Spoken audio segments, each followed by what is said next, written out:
Arundhati foundation परिचालना निर्देशक ब्रह्मानंद मेहर जन्मदिन अवसर में मेगा रक्तदान शिविर आज दिन को स्मरणीय करने सहित समाज को एक सुंदर वार्ता देवाई ଏହି ରକ୍ତଦାନ ଶିବିର ଆୟୋଜନ କରାଯାଇଥିଲା। ବ୍ଲଡ ବ୍ୟାଙ୍କ ଏବଂ ଅରୁନ୍ଧତୀ ଫାଉଣ୍ଡେସନ ତରଫରୁ ଭୁବନେଶ୍ୱର ବଲାଙ୍ଗୀର ଏବଂ ଭବାନୀପାଟଣା ସ୍ଥିତ ଅରୁନ୍ଧତୀ ହିରୋ ଶୋରୁମ୍ ଗୁଡ଼ିକରେ ଏହି ରକ୍ତଦାନ ଶିବିର ହୋଇଛି।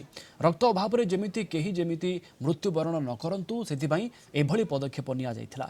ଅରୁନ୍ଧତୀ ପକ୍ଷରୁ ବିଗତ ଅନେକ ବର୍ଷରୁ ଏହି ଧାରା ଚାଲି ଆସିଛି, ଆଗକୁ ବି ଚାଲୁ ରହିବ ବୋଲି କହିଛନ୍ତି ପରିଚାଳନା ନିର୍ଦ୍ଦେଶକ ବ୍ରହ୍ମାନନ୍ଦ ମେହେର। आम जमी जाने मनीष रक्तर आवश्यकता केवल मनीष रक्त ही पूरण करे। आज विज्ञान जुगरे भी मनीष कृत्रिम रक्त पाखरे आमर अपहंच विज्ञान।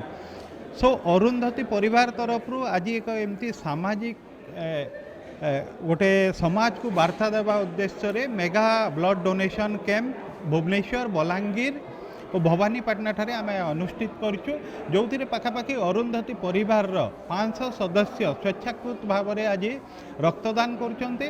तो एमती एक महत उद्देश्य आगामी दिन निश्चित भाव में अनेक दुर्लभ मनुष्य जीवन बचाइबार साहाय्य हम।